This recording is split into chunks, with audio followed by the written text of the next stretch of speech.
Hi, I'm Larry Peabody with the Bakke Graduate University, and with us today is Dr. Nita Kotiuga, pastor of spiritual growth, connectedness, and prayer with the Westview Bible Church in Quebec, Canada. She's doing an outstanding job of creating a participatory environment in that church. So I've asked her to share with us from her experience how she seeks to equip believer priests to serve each other in the gathered church. So first of all, where is your church located? Well, our church is in the suburbs of Greater Montreal. It's on the west part of the island. It's commonly known as the West Island.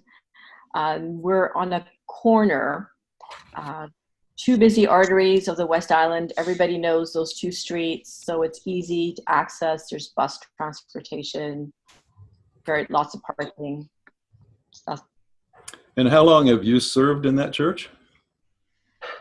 Off and on. Now, serve is interesting because we're a lay-led church. I've been involved at Westview for probably 18 years.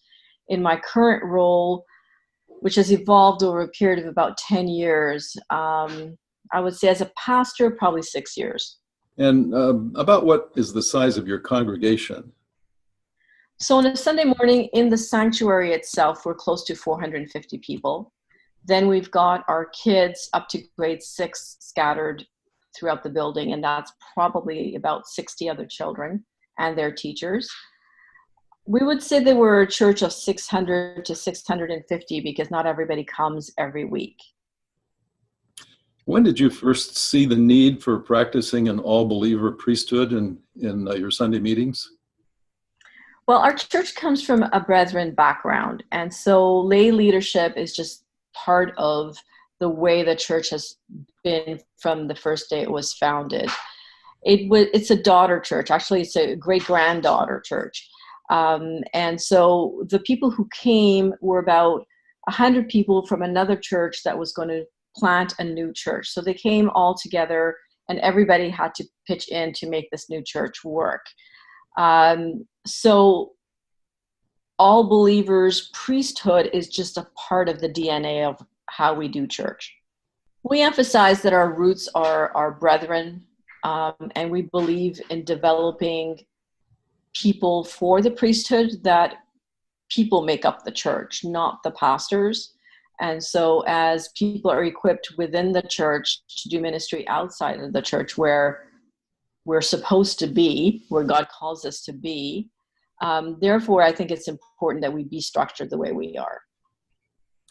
And how do you practice the priesthood of all believers in your congregational meetings? I'm talking about a Sunday gathering. So most of the people who are doing the important roles are lay leaders. So our worship team, our preaching team, our other components that would happen on a Sunday morning, depending upon what is the focus of that particular Sunday morning, are all done by lay leaders. The only role that pastors have is what we call community time, and that is to bring to light various aspects of church life. And the reason we do it is because we have the overall picture of the church as a whole. The other part that we play is the role of the benediction. It's about sending the congregation out to do the work of the church during the week. It's about praying a blessing over them so that they can actually feel like the Lord is with them and empowered to do their work Monday to Saturday. How is this practice of all-believer priesthood borne fruit in the lives of your people? And do you have any specific examples that you could give us? Well, we've had a few people who've just kind of moved up, through the ranks as you would in a company. So you start off as a volunteer, an entry-level volunteer in a program, let's say Alpha, for example. You may want to work in the kitchen, and then you decide, well, I've done that for a few years, and I'd like to be a table host. And then you kind of go, well, I've done that for a few years. Now I'd like to perhaps lead one of the small groups, or be the MC, or be a greeter. And then eventually those are the people who become part of the core team and make the decisions as to how Alpha is going to be run, where it's going to be run, who the leaders are going to be involved in it. So they end up leading the team and basically come to the pastors for broader questions as to how this fits in the overall picture of who we are as a church, or for resources, or if they need any extra training, or they're looking for other resources that they think we may have. So that's just one example. So really, you let them demonstrate that they have certain gifts or certain capacities to do things, and then once they've demonstrated faithfulness and so on, then there's an opportunity to perhaps move into a wider ministry. Am I hearing that correctly? Right. Yeah. We like them to feel comfortable in what they're doing. So the idea is if they can increase their skills exponentially every year, then that's great. But should they make a mistake or feel like they've failed or feel like they've let somebody down, then we're there to debrief with them and to help them kind of come to a new understanding of what they can do next time. Some of them are much more qualified than we are in running programming. They've been doing it for a lot longer, or that is what they do for a living. They may have skills that we don't have as pastors. And so we feel that it's important that they bring their skill set and bless the church with it. That's something that they can do, whether they're CEOs of companies or they're bookkeepers or they are social workers or counselors or teachers. They are actually qualified to do certain things that we just don't have as qualifications. I think one of the most surprising things, probably to most people who are used to, or they're coming from other churches, would be that the preaching and teaching is done not by the pastors, but by people from the congregation. That's, I think, a real at the core of how you're different from so many churches. Could you walk us through that, describe that? Well, we feel that when a person is in the work world, they know how to speak to people who are in the work world. The workplace is the place where formation takes place, spiritual formation takes place. It is there that we encounter the difficulties of day-to-day living. And so a person who is in that environment can speak to those who are still trying to figure out, how does my Christian faith and my work world come together? So we train our preachers. They can tag team. We start them off with something really small. They might have a prayer that we will try them out on a Sunday morning and see how that goes. And we're looking for the ability to be clear and concise, but at the same time mediate God to the people. So if they've been able to do that in a prayer setting, then we will try them out perhaps in doing communion. So that involves preparing a little bit of a 5-minute talk around communion. It means having people with them who will pray for the elements. So it's a little bit more complicated in terms of a skill set. So if they do that for a couple of times, and 3, 4, 5 times, and we see that, wow, they're really doing well there, then we'll ask them to do a part of a sermon or a part of some other element that will enable the congregation to see them as teaching, preaching. And when that is done, then we will say, hey, you want to try preaching? But we work well with feedback. We have actual feedback. I'm very big on feedback because it enables people to succeed. So I encourage them in areas of, these are the points where you communicated really well. This was really clear. Plus, we function as a team. So the preacher on a particular Sunday will put all their slides together and we'll send those out, their PowerPoint slides. They'll send them out with a brief synopsis of the content of the sermon to the rest of the preaching team for feedback. So even though they are doing the prep for that particular Sunday on their own, they're still functioning within the team context. And we're really working hard on that. It's so easy to be part of a team, but not function as a team. And those are the areas where we're still trying to smooth little kinks out, to making sure that we get the synopsis early enough that you can actually give feedback and not on a Saturday night. The idea of having a preaching team is great, but because they're all lay leaders, they put their finishing touches on their document on Saturdays often, and that makes it really hard to function as a team. But we manage. it's not perfect, but it's part of having lay leaders lead the congregation. How many people are on your preaching team? So we have a core of 6. These are the people that would preach on a pretty regular rotation. Some of them preach every 6 weeks. Some of them preach once a month. And then we have other people we call Team B, who, again, will preach not as regularly, maybe once every 3 months, or we would ask them to preach in the summer when we know there's less of an audience, and if it's a subpar sermon, much more will be forgiven because the congregation will be maybe 2/3 or less during the summer months. None of these people have gone to seminary, is that correct? No, none of them have gone to seminary, but we do have theologians on the team. There's one who's, that's what he does for a living. He's a doctor at McGill University and in the Department of Theology. And so we run things by him frequently, or if we've got questions about a certain aspect of theology, we'll fire him a quick question. All of our preachers are learners, they're thinkers, they are what I would call lay theologians. They're very practically minded. One of them happens to be Greek, and so he loves to throw in the Greek word, which is fun, amusing, and very interesting for the congregation as well. But we've got a university professor who's a chemical engineer. We've got one who is an electrical engineer and does consulting. We've got what used to be a stay-at-home mom, but she's now working for one of the largest mission type to the inner city. We've got a high school teacher. So it's a real mixed bag of people who are on this preaching team, all of them with the ability to communicate really well to our congregation. What would you consider to be some of the most fruitful ways that you have learned to practice all-believer priesthood during a Sunday gathering? If you had to pick, say, 3 or 4 things that you said, well, these are really the best things that we do or have done, what would you say to that? One of the best things we do is form young musicians.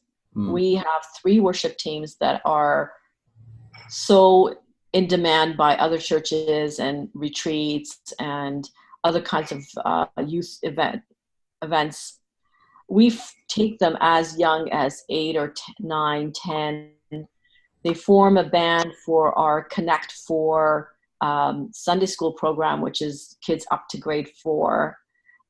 So they're already trained on a weekly basis. We take those kids and form them to the point where they can actually be part of a Sunday service and join an adult-ish team that is formed by high school students, young adults on up, all the way up to, we've got people in their 60s on different worship bands. So it's a really multi-generational team.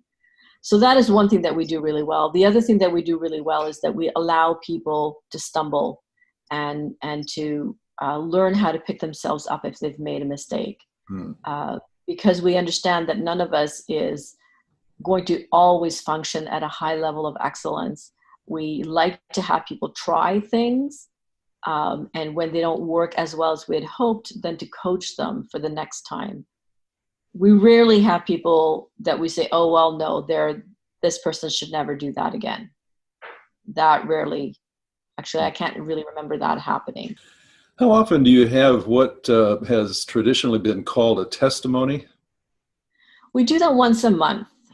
We do it the first Sunday of the month. We tie that in with communion and any baptisms that are needing to be done. So testimonies have become a really important part of the Sunday routine for our church. We just kind of stumbled on that. It wasn't something that we had planned. We actually had a Sunday where we were looking for a speaker, didn't have a speaker, said, okay, well, let's try something different. What can we do? Let's try testimonies this Sunday. And then we just kind of evolved into something pretty regular. Most first Sundays of the month are a testimony Sunday. Have any of those involved workplace stories or neighborhood ministry kind of things? Most of them are, because we have a DNA where your neighborhood, the people who actually live around your house, your school, the people that you're actually in class with, and your work, the people that you actually interact with pretty much 8 hours of your day, the best hours of your day, are incredibly important to who you are. So that's why we function the way we do. And so the testimonies surround, my neighbor, my coworker, my boss, the people I shepherd through at work. Those are the people that are the illustrations in the testimonies. It's so much focused on, this is how I encountered Jesus. This is how I encounter him now.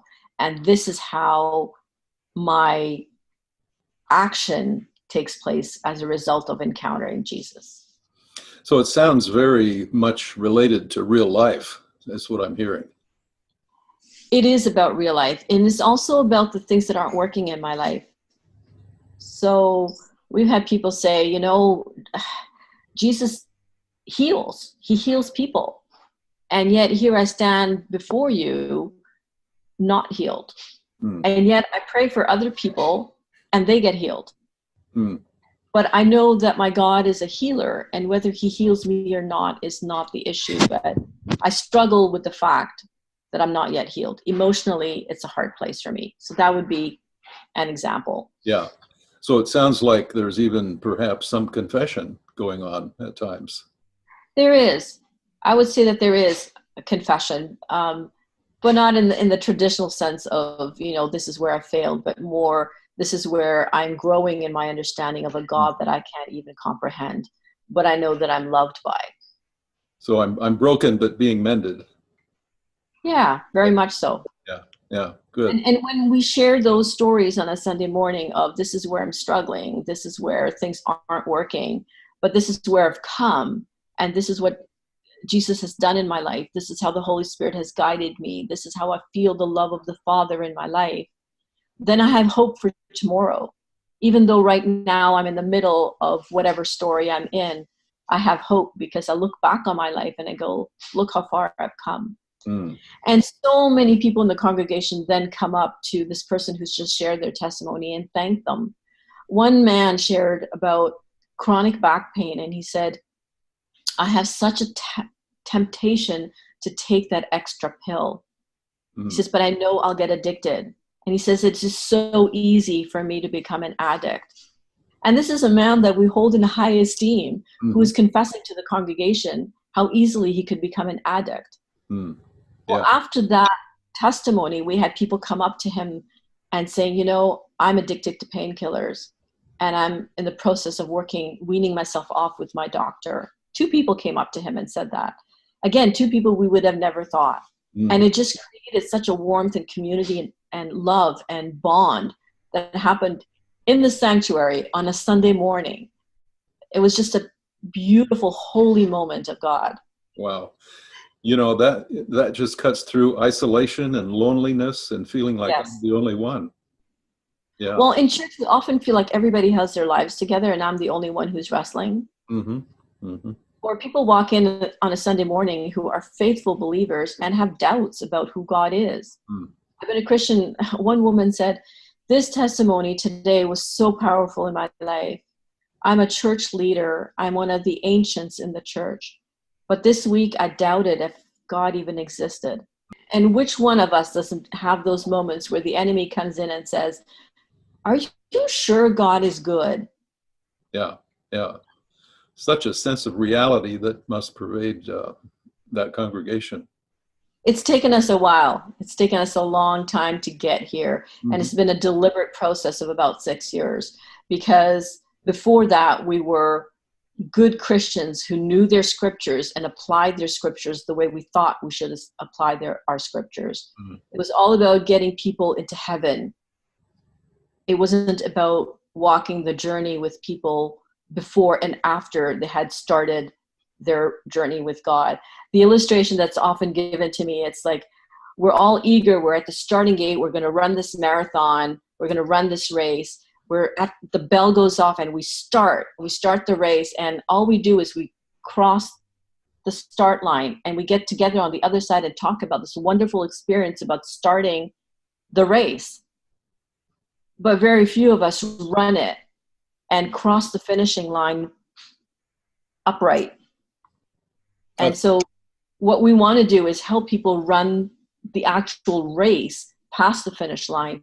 And that means occasionally handing water and occasionally handing a gel and maybe occasionally a slice of fruit, and just running the race along them so that they can finish the race and go, you know what, I stumbled along, but so-and-so came here and so-and-so was there and so-and-so carried me the last little leg. And now I've finished the race. That's a wonderful illustration. Yeah, thank you. Thank you for that. You know, part of this, I think, relates to the fact that your role description differs markedly from the typical pastoral role description. Can you tell us what concepts guided you as you wrote it? Well, I have grown to understand that my role is different. I wasn't really aware of that until I started meeting other pastors.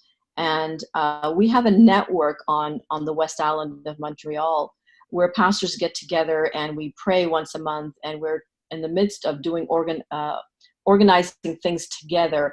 And that's when I really noticed that other pastors tend to do the bulk of the work. I don't know how they actually do everything well. I just know that when we do it the way we do it, everyone gets a piece of the pie. And everyone has a stake in it, and everyone feels great at the end of it.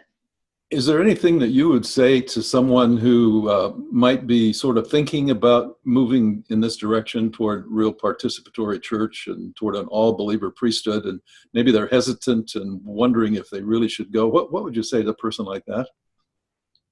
I would really encourage them to start small.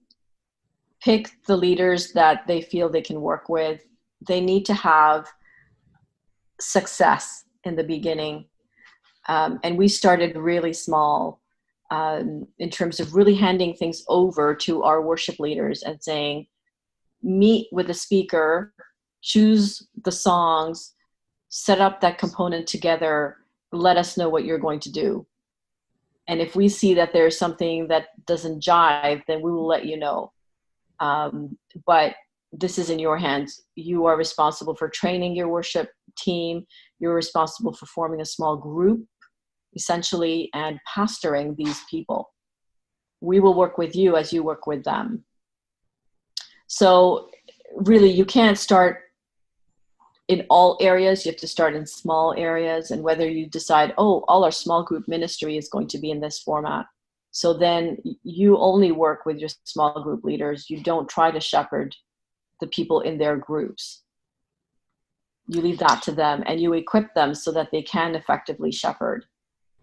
Thank you so much for spending this time with us. You know, I live clear over here in the state of Washington, and you're in Quebec, which is, 4,000 miles apart, something like that. So it's a little far, but I just wish that we could be a part of your congregation. So thank you for just sharing your heart and for doing what you're doing there in Quebec. So Lord bless you as you continue that ministry, and look forward to hearing great reports of things yet to come.